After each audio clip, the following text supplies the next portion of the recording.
मैं समझ रहा हूँ और जो मैंने सुना है वो ये है कि जो अल्लाह ने लिखा है करके आप कर रहे हो, ये जुमला गलत है। आप जो करने वाले हो वो अल्लाह को मालूम है, करके अल्लाह ने लिखा है। I hope I am right sir. Correct. तो सर अगर जब फ्री विल का जो प्रिंसिपल है तो ये तो इसके साथ टैली हो रहा है सर। जबकि मैं देख रहा हूँ फ्री विल आप जो करने जा रहे हो, यानी कि मुझे फ्री विल तो है करने में, ये प्रिंसिपल टैली हो रहा है। अब रहा प्रिंसिपल टेस्ट का। अब जब अल्लाह ने हमें यहाँ टेस्ट के लिए भेजा है तो आप यहाँ कह रहे हैं कि आप जो करने जा रहे हो वो अल्लाह को ऑलरेडी पता है और उन्होंने लिख के रखा है। तो मुझे ये समझ में आ रहा है कि हम आखिरत तक क्या करने वाले हैं, यानी सब लोग जो है क्या करने वाले हैं ये अल्लाह को पता है, ये एंड रिजल्ट अल्लाह को पता है, ऐसा मुझे लग रहा है। बिल्कुल सही। बिल्कुल सही। आई एम ग्लैड सर, जो मैं समझ रहा था सही समझ रहा था। अब यहाँ बात यह आ रही है कि सर अगर वर्ल्ड कप क्रिकेट का रिजल्ट मुझे अगर फाइनल रिजल्ट मालूम है तो पूरा वर्ल्ड कप मुझे देखने की जरूरत क्या है? वेरी गुड, बहुत अच्छा सवाल।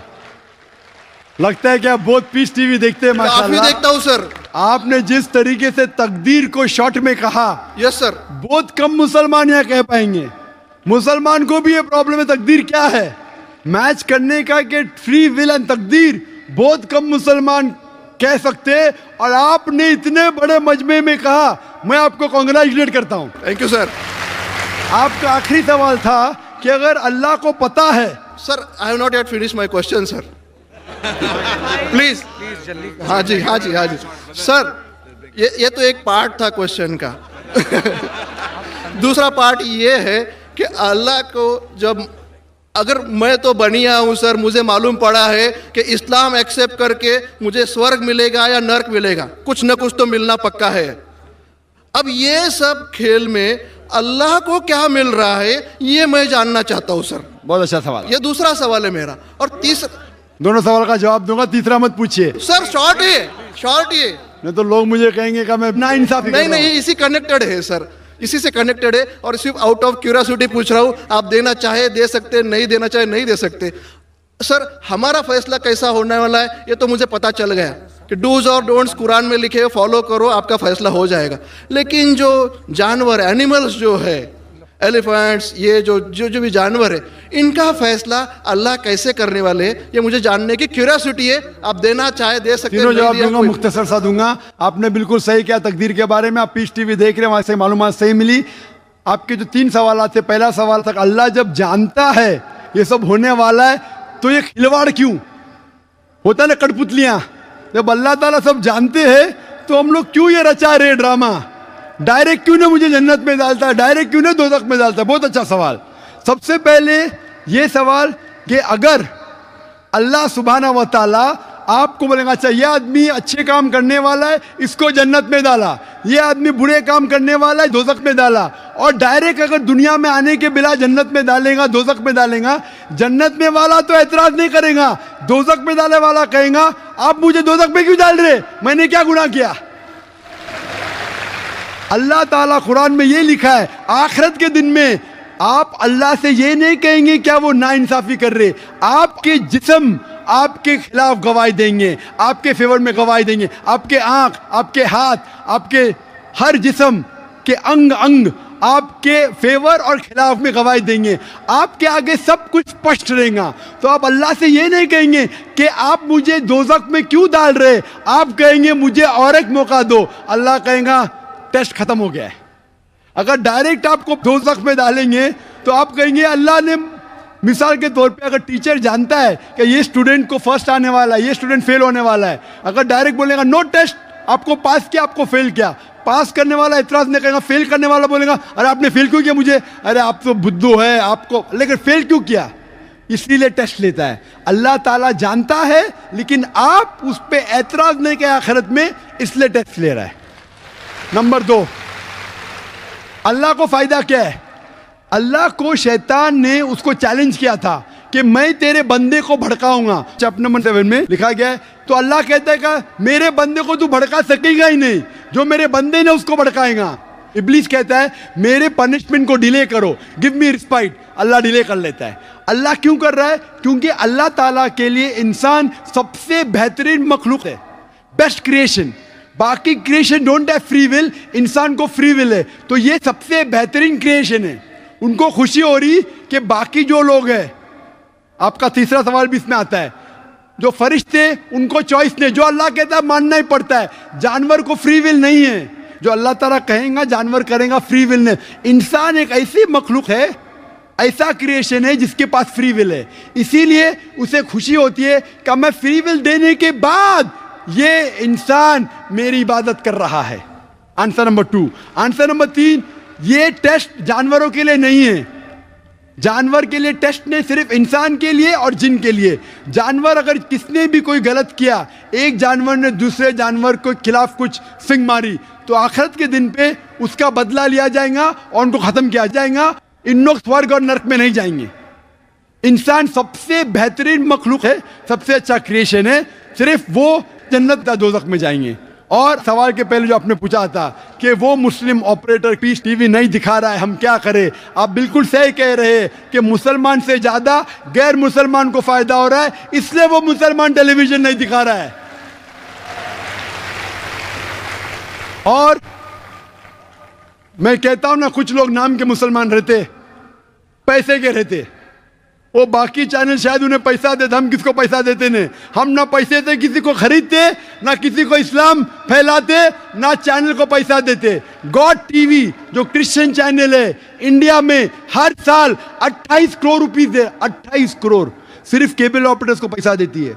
28 करोड़, 28 करोड़, वो बजट भी नहीं, सिर्फ इंडिया में दिखाने के लिए। हम पीस टीवी बोलते हमारा अमन का टीवी, हम आपको 1 रुपया देंगे नहीं, दिखाने का दिखाओ, नहीं दिखाने का मत दिखाओ। तो ये लोग पैसे के पुजारी, अब्दुल्ला ने अब्दुल रुपया है, ये मुसलमान हो ही नहीं सकता, जो भी है, मैं जानता नहीं कौन है। और आपको सजेशन, आप क्या कीजिए, बॉयकॉट करो उनको। सबसे मेरा सवाल यह है कि ईश्वर अल्लाह गॉड जो परम सत्ता है, वह किसी जात, मजहब, भेष, किसी स्थल का मोहताब नहीं है। वह जर्रे जर्रे में है। कहते हैं, हिंदू भी कहते हैं कि ये ईश्वर कण कण में है।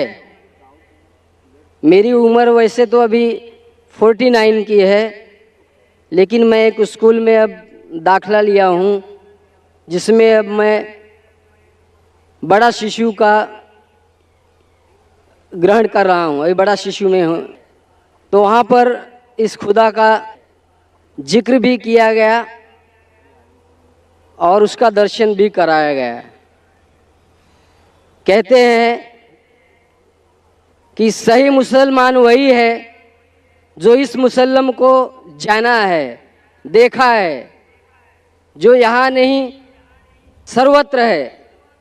इंग्लैंड, अमेरिका, पाकिस्तान, सारा जहां जो है वही ईश्वर अल्लाह गॉड है। वह किसी समय किसी का मोहताब नहीं है। सवाल यही है, जो हमें ईश्वर के बारे में बताया गया है, तो वो ईश्वर यहाँ पर मौजूद है और डॉक्टर जाकिर साहब उसे दिखा सकते हैं? भाई साहब का सवाल है कि उसने कहा है कि उनकी उम्र 49 इयर्स की है और उसने अभी अभी दाखिला लिया है और उसे पता लगा है कि ईश्वर महान है और ईश्वर ज़र्रे ज़र्रे में मौजूद है और वो सच कहता है, ताकतवर है। अक्सर चीज़ें आपने जो ईश्वर के बारे में कही है काफ़ी हद तक सही है, लेकिन इसमें कुछ मिलावट थी, आपकी हिंदू फिलॉसफी की और इस्लाम की मिलावट थी। आपने कहा कि ईश्वर यहाँ मौजूद है, सब जगह मौजूद है और अगर मौजूद है तो दिखा सकते हैं क्या नहीं। जी, ये हिंदू फिलॉसफी है कि ईश्वर सारी जगह मौजूद है कुरान मजीद में अल्लाह ताला कहते हैं कि ईश्वर अर्श पे है। ईश्वर की ताकत सारी जगह मौजूद है। Allah has power over all things. Allah की ताकत सारे कायनात पे है। जापान में, इंग्लैंड में, हिंदुस्तान में, वो चाहे तो कुछ भी कर सकता है, चाहे तो। लेकिन ईश्वर सब जगह मौजूद है, ये किधर भी नहीं लिखा है कुरान में, ना कुरान में ना कोई भी सही हदीस में, क्या ईश्वर सारे जगह मौजूद है। ईश्वर अर्श पे है। और आपने कहा कि ईश्वर अगर मौजूद है तो जाकिर साहब ईश्वर को दिखा सकते हैं क्या? नहीं, जाकिर साहब ईश्वर को नहीं दिखा सकते, क्योंकि ईश्वर फरमाते हैं, अल्लाह ताला कुरान मजीद में फरमाते कि इस जिंदगी में आप उन्हें देख ही नहीं पाएंगे। मूसा अलैहिस्सलाम का जिक्र आता है कुरान मजीद में। मूसा अलैहिस्सलाम हमारे पैगंबर, वो अल्लाह से दरख्वास्त करते कि मैं आपको देख सकता हूँ, मैं आप में मानता हूँ कि आपको देख सकता हूँ।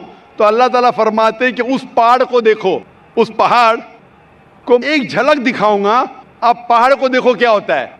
तो अल्लाह ताला जब अपनी झलक दिखाते उस पहाड़ को देख के मूसा अलैहिस्सलाम बेहोश हो जाते।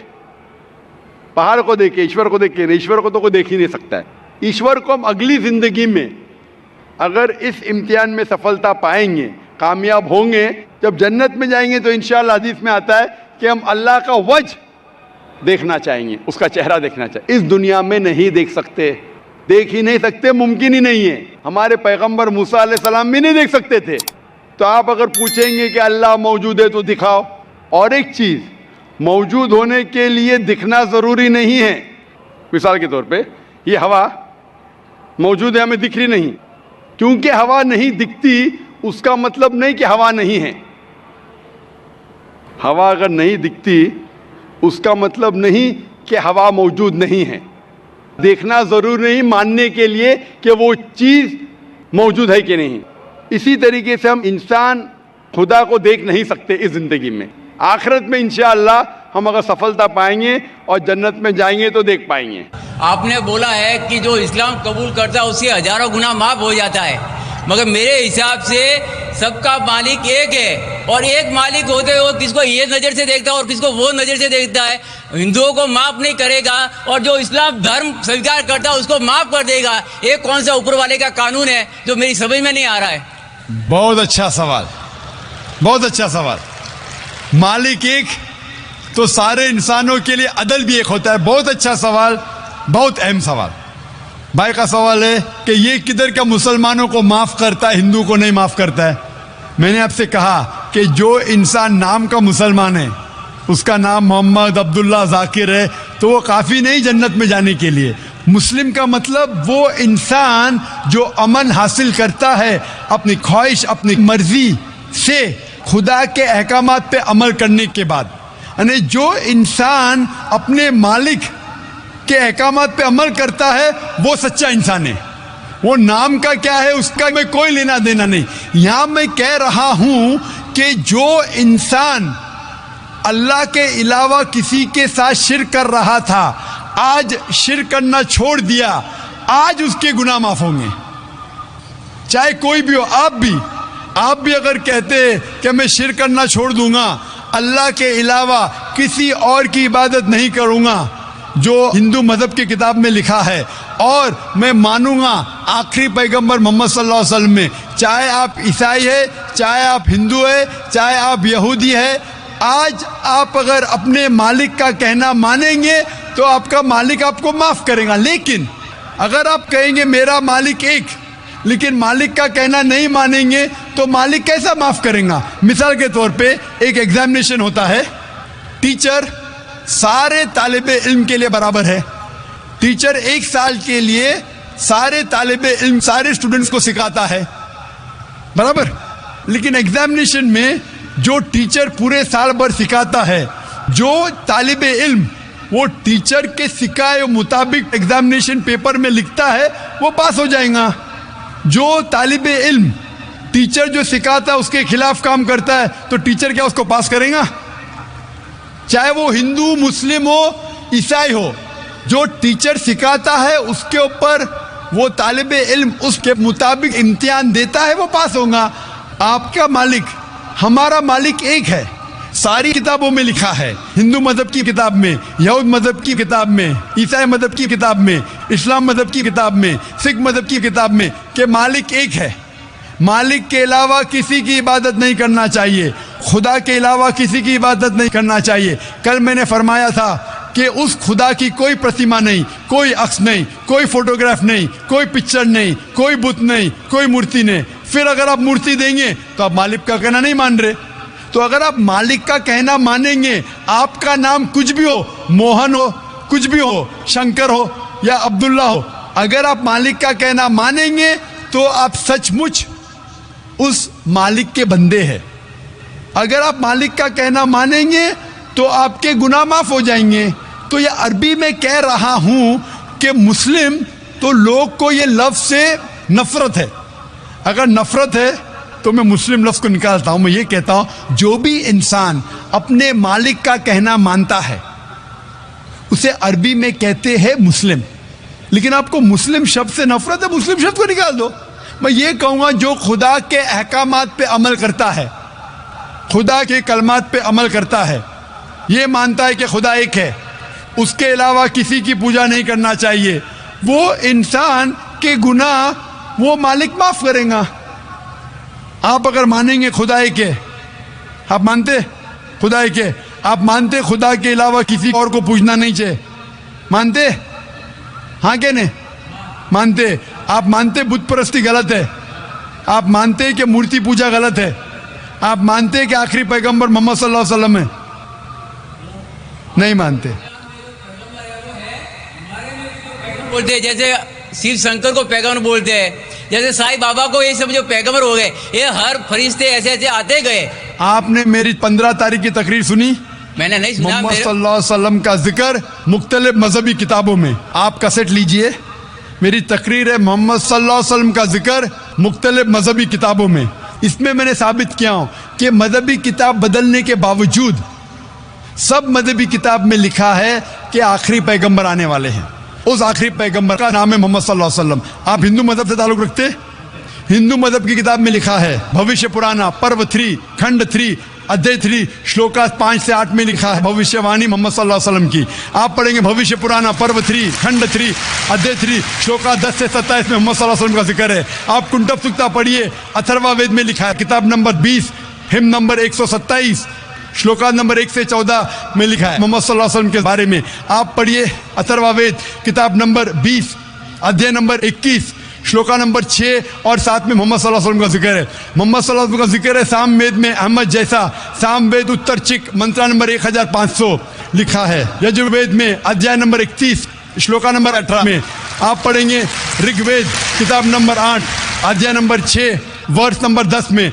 आप अगर पढ़ेंगे अथर्वा वेद किताब नंबर 8 अध्याय नंबर 5 श्लोका नंबर 16 में मोहम्मद सल्लल्लाहु अलैहि वसल्लम के बारे में अहमद लिखा है। अथर्वा वेद किताब नंबर 20 हिम नंबर 126 वर्ष नंबर 14 में कई जगह लिखा है नाराशंसा। नाराशंसा मतलब वो आदमी जो प्रशंसा के लायक है। इसका अरबी में तर्जुमा होता है मोहम्मद। मोहम्मद सल्लल्लाहु अलैहि वसल्लम का नाम से जिक्र है हिंदू मजहब की कई किताब में। ऋग्वेद किताब number 1 hymn number 13 verse number 3, Rigveda किताब number 1 hymn number 18 verse number 9, Rigveda book number 1 hymn number 106 verse number 4, Rigveda book number 1 hymn number 142 verse number 3, Rigveda book number 2 hymn number 3 verse number 2, Rigveda book number 5 hymn number 5 verse number 2, Rigveda book number 7 hymn number 2 verse number 2, Rigveda book number 10 hymn number 64 verse number 3, Rigveda book number 10 hymn number 182 verse number 2,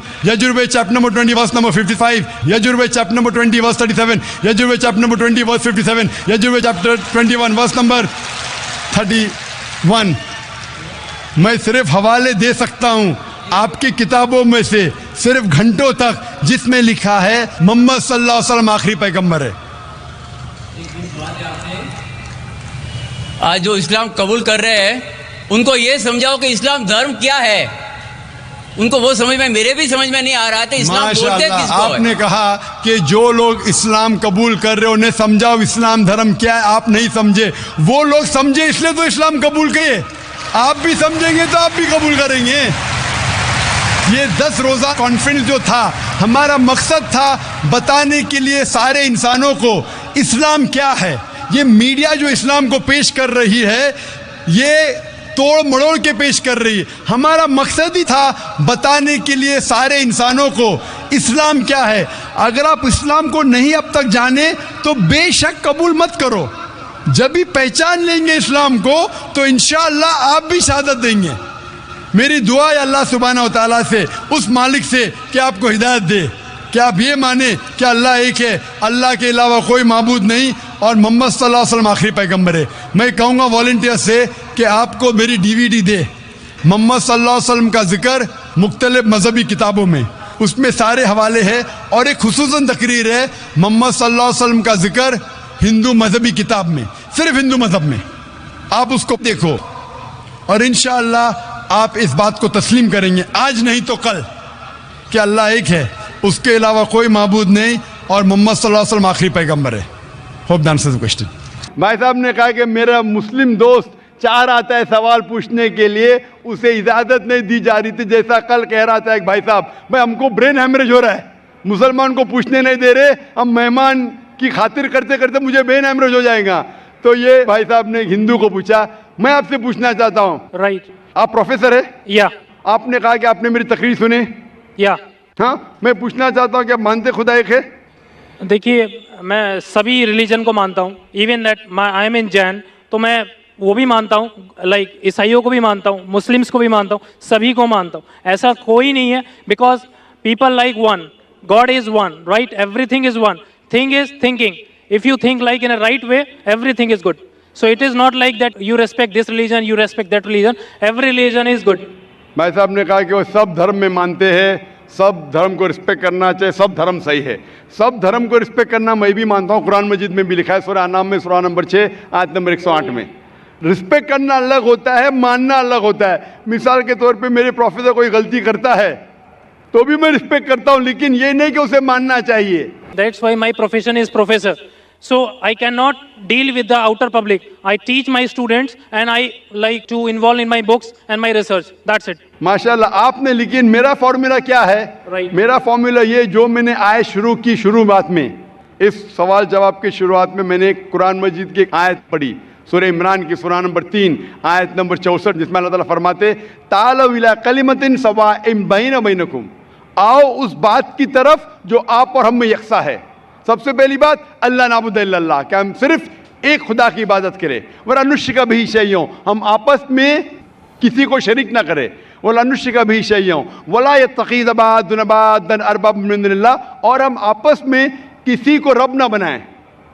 fun तवल्लो, अगर वो फिर मुड़ जाए, फ़कुलू शहदू बिअन्ना मुस्लिमून, तो मैं कम से कम शहादत देता हूँ कि मैं उस अल्लाह की इबादत करता हूँ और उसकी बात मानता हूँ, मैं मुस्लिम हूँ। तो यहाँ मैं क्या कहता हूँ, कॉमन फॉर्मूला, मैं कहता हूं कि कम से कम हर इंसान, कोई भी मजहब में मानता हूं, कम से कम ये माने कि एक किताब 100% खुदा की तरफ से, ठीक है? तो हिंदू कहेगा मुझे कोई हर्ज नहीं मानने के लिए क्या वेद खुदा का कलाम है। वो क्रिश्चियन कहेगा मुझे कोई हर्ज नहीं मानने के लिए कि बाइबल खुदा का कलाम है। मुस्लिम कहेगा कि मुझे कोई हर्ज नहीं मानने के लिए कुरान अल्लाह का कलाम है। बाद में मैं कहता हूं हम कम से कम उस बात पे अमल करें जो सारी मजहबी किताबों में यकसा है। तो मैं I am a student of comparative religion, इस्लाम और तकाबुल मज़ाहिब का मैं तालिब इल्म हूँ। तो रिसर्च करने के बाद मुझे पता लगा कि सारे मजहब की किताब कहते हैं कि खुदा एक है। मैं हवाला दे चुका हूँ, हिंदू मजहब का हवाला दे सकता हूँ, छंदोग्य अमृत chapter number 6 section number 2 verse number 1, श्वेता परिषद चैप्टर नंबर 6 वर्स नंबर 9, श्वेता परिषद chapter number 4 verse number 19, Yajurveda chapter number 32 verse number 3, सब में लिखा है भगवान एक है, मूर्ति पूजा गलत है। आप बाइबल पढ़ेंगे, book of Deuteronomy chapter number 6 verse number 4, उसमें लिखा है कि खुदा एक है। कुरान में लिखा है सूरह इखलास में सूरह नंबर 112 आयत नंबर 1 से 4 कि कुल वल्लाहु अहद, कहो कि खुदा एक है। तो मैं कहता हूं कि जो चीज़ यकसा है कम से कम उसके ऊपर तो अमल करो। जो इख्तिलाफ है वो कल डिस्कस करेंगे, सही या गलत कल डिस्कस करेंगे। आप प्रोफेसर है, आपको पता है कि अगर जो चीज़ सारी किताबों में यकसा है तो 100% सही होना चाहिए। जो चीज़ में इख्तिलाफ है वो हम कल डिस्कस कर सकते हैं क्या सही है क्या गलत। तो ये फॉर्मूला जो वेन डायग्राम होता है, प्रोफेसर है ना, वेन डायग्राम मतलब common, it belongs to both the circles. Discrete mathematics, right. माशाअल्लाह, आपको अल्लाह ने इतना इल्म दिया है। लेकिन वो एक होता है थियोरी, एक होता है practice. Fine, theory X and theory Y, Not So- theory X and theory Y, theory X and practical X, theory Y and practical Y. Theory बोलना आसान है, नो बहुत से मुकर्रिरीन तकरीर करते हैं लेकिन अमल नहीं करते। मैं अल्लाह से दुआ करता हूँ कि जो मैं तकरीर करता हूँ उसके ऊपर अमल कर सकूँ। तो मैं चाहता हूँ क्या खुदा आपको भी वो दे कि जो आप सिखाते हो उसके ऊपर अमल करें। वेन डायग्राम से ये मालूम होता है, हम जब सारी मजहबी किताबों का मुताला करते, अहम मजहब, मेजर मजहब, हिंदुइज्म, क्रिश्चियनिटी, जुडाइज्म, इस्लाम, पता चलता है कि मजहब के ठेकेदार क्या सिखाते वो छोड़ो, we have to go to the source. मजहब के ठेकेदार अपने फायदे के लिए बहुत से गलत चीज सिखाते हैं। What is truth you should follow. So when we go to the source पे जाते पता चलता है खुदा एक है, बुत परस्ती गलत है। आखिरी पैगंबर मोहम्मद सल्लल्लाहु अलैहि वसल्लम में सारी मजहबी किताब में लिखा है कि शराब गलत है।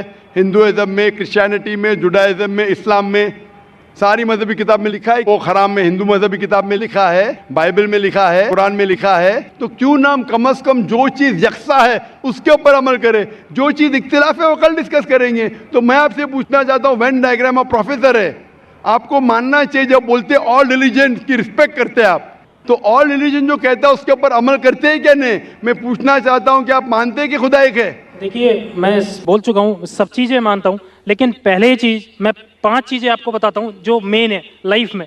नमो अरिहंतानम मीन्स सभी अरिहंतों को नमस्कार। नमो सिद्धानम सभी साधुओं को नमस्कार। नमो आर्यणम सभी आर्यणों को नमस्कार। नमो जैनम एंड नमो लोहे सवे सवे सामनम मतलब सभी लोह पुरुष को नमस्कार। तो सभी को नमस्कार करने के बाद तो आप किसी के बारे में सोचिए, सब चीज़ सही है।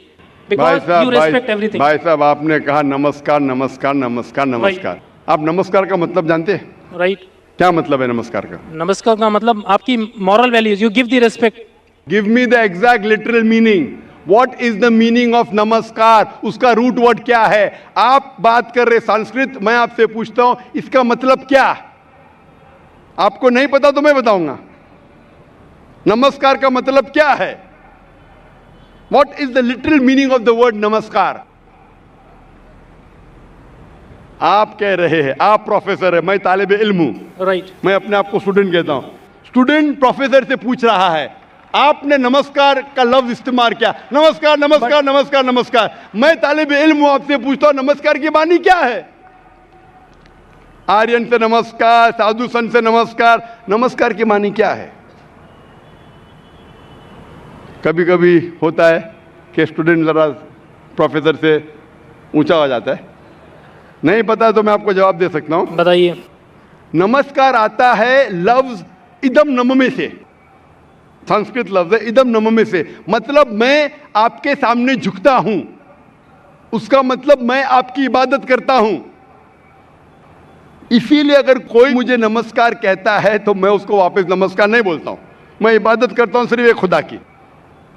इदम नममे मतलब मैं आपके सामने झुकता हूं, मैं आपकी इबादत करता हूं। ये हिंदू फिलॉसफी है, हिंदू फिलॉसफी, लेकिन उनकी किताब के खिलाफ है। वेद में नहीं लिखा है, वेद में लिखा है एक ही ईश्वर की इबादत करो। वेद में लिखा है एक ही ईश्वर की इबादत करो। ये पैंथीइज्म जो है वो क्रीपिंग क्या है? पैंथीइज्म मतलब सब कुछ खुदा। अक्सर हिंदू से पूछेंगे कितने खुदा है, कौन कहेगा 3, कौन कहेगा 10, कौन कहेगा 100, कौन कहेगा 33 करोड़। एक विद्वान हिंदू से कहेंगे जो अपने मजहबी किताबें के बारे में जानता है, वो कहेगा खुदा एक ही है। तो अक्सर हिंदू बिलीव करते फिलॉसफी जिसे कहते हैं पैंथीइज्म। पैंथीइज्म मतलब एवरीथिंग इज गॉड, सब कुछ खुदा है। हिंदू कहते सब कुछ खुदा है, ये चांद खुदा है, सूरज खुदा है, इंसान खुदा है, पेड़ खुदा है, सांप खुदा है। हम मुसलमान कहते हैं सब कुछ खुदा का है, चांद खुदा का है, सूरज खुदा का है, इंसान खुदा का है, पेड़ खुदा का है, सांप खुदा का है। हिंदू से everything is God, we Muslim से everything is God's, GOD with an apostrophe S. तो मेजर फर्क है का। ये का के फर्क को मिटा देंगे तो हिंदू मुस्लिम एक हो जाएंगे। The difference is the apostrophe S. Hindu say everything is God, Muslims say everything is God's. G-O-D with an apostrophe S. If we can solve the apostrophe S, we'll be one. कैसे करें? Go back to your scriptures. वेद पढ़ो, उपनिषद पढ़ो, कुरान पढ़ो, तो एक का के फर्क को निकाल लेंगे तो आप इदम नम में नमस्कार नहीं कहेंगे. खुदा एक ही है. हिंदुइज्म का ब्रह्मा सूत्र एकम ब्राह्म देवत्या नास्ते नैना नास्ते किंचन. भगवान एक ही है, दूसरा नहीं है, नहीं है, नहीं है, जरा भी नहीं है. There is only one God, not a second one, not at all, not at all, not in the least bit. तो ये चीज अगर आप जानेंगे, जो आप चीज कह रहे हैं उसकी मानी नहीं जानते, तो अमल कैसा करेंगे? तो इसीलिए प्रोफेसर साहब, मानी जानना जरूरी है और सिखाने के अलावा अमल करना जरूरी है. थ्योरी से important is putting into practice. Theory पे बोलना चाहिए चोरी मत करो, मैं चोरी कर रहा हूं. झूठ नहीं बोलना चाहिए, मैं झूठ बोल रहा हूं, क्या फायदा? तकरीर करना एक अलग बात है, अमल में लाना एक दूसरी बात है. इसीलिए मैं आपसे दरख्वास्त करूंगा कि आप और मुताला कीजिए दिगर मज़हब का. कम से कम शुरू में ये तो मान लो मुताले के बाद कि खुदा एक है और इस खुदा की बुत परस्ती नहीं करना चाहिए. इसके बाद आपको पता चलेगा दिगर मज़हब में, इस्लाम में, हिंदुइज्म में, क्रिश्चियनिटी में, जुडाइज्म में कि आखिरी पैगंबर मोहम्मद सल्लल्लाहु अलैहि वसल्लम में. इंशाअल्लाह मुताला कीजिए और अमल कीजिए और फिर इंशाअल्लाह आपको हिदायत